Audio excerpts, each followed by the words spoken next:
Numa tentativa de completar a mais longa jornada ininterrupta a pé, Carl Bushby partiu em uma jornada de 58 mil quilômetros por 4 continentes, do extremo sul da América do Sul até a sua cidade natal, em Hull, na Inglaterra. Ele iniciou a sua jornada em 1998 e é chamada de Expedição Golias. Que doideira, hein? Imagina, é do sul da América do Sul, meu amigo. Você vai ter que atravessar toda a América, você vai ter que andar realmente toda a América do Sul, América Central, América do Norte, depois atravessar para a Ásia, andar toda aquela parte da Rússia, andar toda a Europa e chegar na Inglaterra. Bom, por acaso aí tem um amigo meu que tá fazendo esse mesmo rolê, o nome dele é Matias Tartieri, ele foi o cara que me deu esse boné aqui, ó. Ele é brasileiro de Santa Catarina e já andou aí um bocado de países da Europa, totalizando aí 9.566 quilômetros andados e 23 países no total. E o total que ele quer viajar é 59 mil quilômetros, o mundo inteiro. Caraca, é muita coisa, hein? Bom, se vocês quiserem acompanhar o Matias nesse exato momento, ele tá no Alasca e o Instagram dele tá aí, ó, @Matias Tartieri. Acompanha lá, o cara tá lá no Alasca agora. Bom, e além do Carl Bushby e o Matias, outras pessoas já deram a volta ao mundo a pé. O americano Dave Kunst, que percorreu aí 23 mil quilômetros entre os anos aí de 1970 e 1974, e o canadense Jan Beliveau, que levou aí 11 anos para percorrer 75 mil quilômetros, passando aí por 64 países. Caraca, mano, 5 continentes, caraca. 11 anos, mano, que isso. 11 anos, mano, sinistro, hein? Aí ele chega na cidade natal dele e arruma um emprego de carteiro, né? Exato, cara.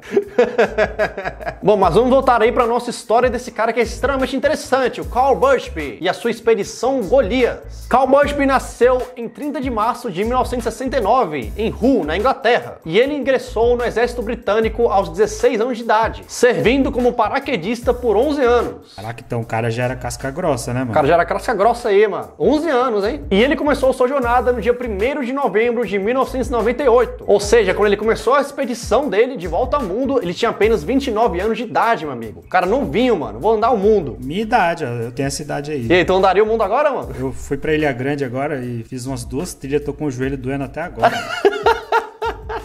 A galera que é muito jovem aí, eu tô começando a perceber isso aí também, cara. Quando você vai ficando mais velho, mano, nem tão velho assim, depois dos seus 25 anos de idade, que eu tenho 25 anos agora, mano, tu vai começando a ter mais dores, né, cara? Dor de joelho. Eu aqui, meu pé começou a doer do nada, mano. E tá doendo já faz uma semana do nada, cara. Originalmente, Carl Bushby esperava terminar a jornada dele de 58 mil quilômetros em 8 anos. Mas uma jornada dessa não é nada precisa com o número aí de anos e quilômetros que você vai fazer. E imprevistos sempre acabam acontecendo. E se ele realmente tivesse terminado essa jornada em 8 anos, ele teria terminado em 2006. Mas estamos agora no ano de 2021 e ele ainda não terminou. Os imprevistos realmente acontecem, né?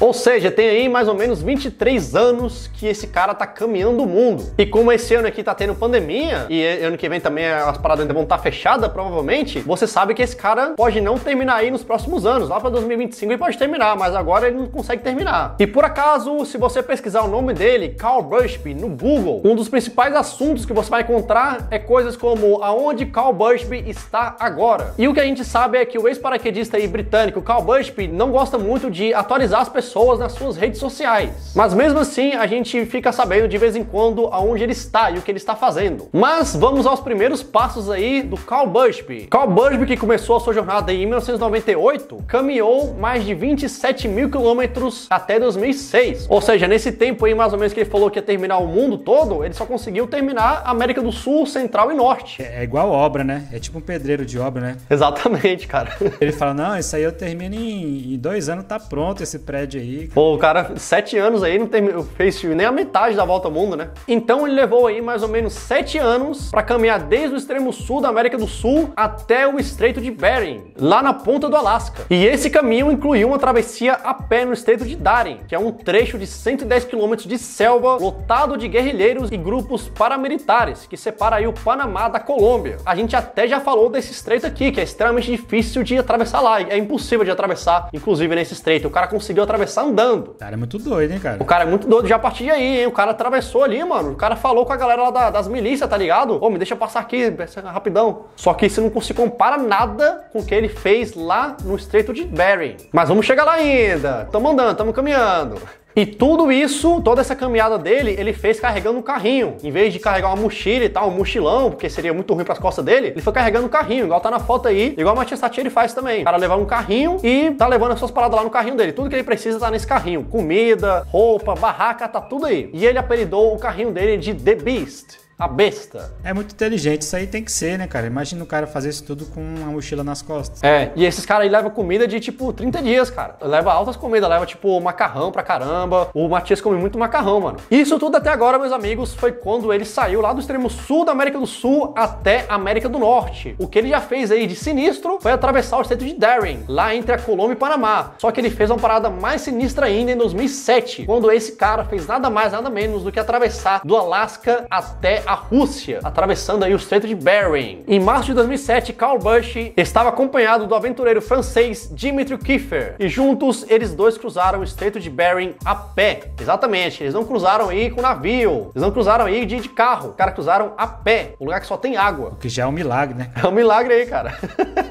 No vídeo que a gente fez sobre a possível construção ali de uma ponte no estreito de Bering, nós vimos que essa área é extremamente inóspita, não tem ninguém. E ainda por cima, numa determinada época do ano, essa área se encontra totalmente congelada, com temperaturas aí abaixo de zero. Muito abaixo de zero, na verdade. Mas o estreito de Bering não congela como uma camada sólida em cima do mar, igual a gente vê nos filmes, que tipo, os lagos aí congelam e fica uma camada sólida que a galera consegue até fazer umas dancinhas, brincar em cima do lago e tal. Não é assim lá. E isso porque a forte corrente da água acaba quebrando o gelo naquela região. Então mesmo se congelar um pouquinho ali, chega a corrente do mar e quebra. Então como é que esses caras conseguiram atravessar? Eles iam a pé nos trechos que dava pra ir a pé. Mas se eles vissem algum lugar que não dava pra caminhar, eles iam nadando e empurrando o gelo. E isso é extremamente complexo de fazer, porque você tem que sempre nadar e empurrar o gelo na direção certa através das correntes marítimas. E além do frio e tipo da energia que você vai estar gastando ali, cara. Esses caras não deviam andar muito por dia, né? E sinistro, hein? Esses caras sinistros, hein? Aí é casca grossa, né? Casca grossa. E mesmo com esse desafio aí extremo e ser extremamente difícil e quase impossível dos caras conseguirem fazer isso, eles conseguiram atravessar o estreito de Bering, chegando aí às margens da Rússia. E eles foram os primeiros a fazerem isso a pé. E essa travessia do estreito de Bering levou 14 dias. Caraca, mano. Foi até rápido, né? Foi rápido, foi mais ou menos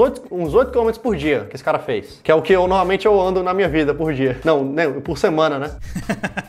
Mas aí veio um problema. Não muito tempo depois de chegar ao território russo, os dois foram presos por não entrarem pelo porto de entrada autorizado do país. E em seguida, os caras foram deportados. Que paia, cara. Os russos não estão nem aí, né, cara? Eles não estão nem aí, né, cara? Maior história de superação, de batalha, né? Mas depois de anos aí lutando contra a burocracia russa, eles obtiveram a permissão necessária das autoridades e começaram a se preparar para a segunda metade de sua expedição Golias. Ou seja, eles foram deportados, só que tipo aquele trecho aí a gente já fez, tá ligado? Agora a gente começa a partir daqui, a partir da Rússia. É o mapa, né? Eles vão desbloqueando o mapa e não vai voltar tudo, né? Exatamente, o cara não volta tudo também não. Entre 2008 e 2010, Carl Busch passou o seu tempo no México por questões aí financeiras, porque ele ainda não tinha resolvido essa burocracia da Rússia. E México é um lugar muito bom, muito barato pra você esperar pra alguma burocracia aí, né? Porque lá baratinho você não vai gastar muito dinheiro. E Kiefer, que se juntou com Bushby apenas para cruzar o estreito de Bering, não planejava um retorno à Rússia. Mas os planos de Bushby foram aí extremamente prejudicados por conta dessa deportação aí da Rússia, porque ele ficou um tempo aí sem poder entrar na Rússia novamente. Nos 6 anos seguintes, Bushby não conseguiu nada além de passagens esporádicas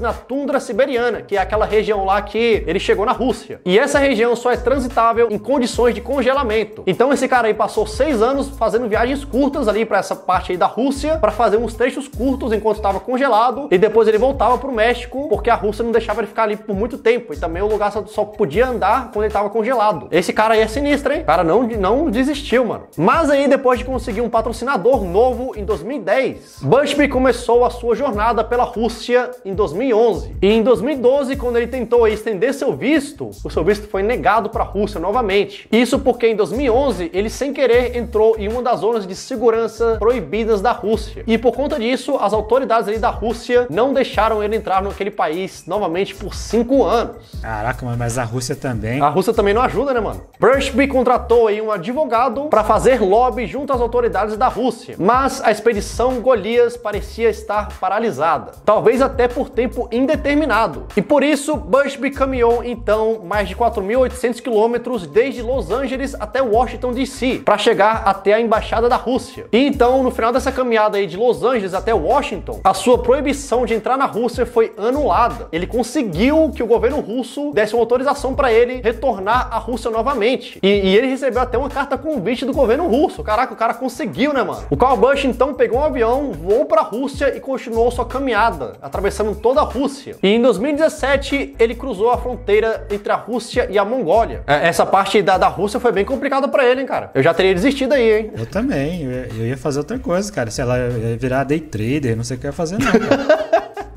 E no dia de hoje, como é que tá o Karl Buschby? Agora, depois aí do Coronga, Karl Buschby está em isolamento no México. Mas aí por que o México, você me pergunta? Por que o cara não tá lá na Ásia? Bom, o motivo é bem complicado. No final de 2019, Karl Buschby fez a caminhada pelo Turcomenistão até a fronteira com o Irã. Só que chegando no Irã, ele não conseguiu entrar no país por coisas burocráticas, ele não conseguiu um visto. E ao mesmo tempo, o seu visto para o Turcomenistão já tinha expirado. Então, o governo turcomano confiscou os seus equipamentos e forçou ele a deixar o país. E nessa aí ele voltou pro México, mas só que quando ele voltou pro México começou esse negócio aí de pandemia e ele acabou ficando no México e tá lá no México até agora. Pô, acho que todo aventureiro tem uma história com o México, né, cara? Não tem jeito, não tem como escapar do México, né, mano? Pô, e todo aventureiro tem uma história com visto, né, cara? Por que tem essa complicação, né, mano? Exatamente. E o México é incrível, né, cara? O cara vai pro México lá, os mexicanos, fica aí, precisa de visto aqui não, mora aqui no México se quiser, tá ligado?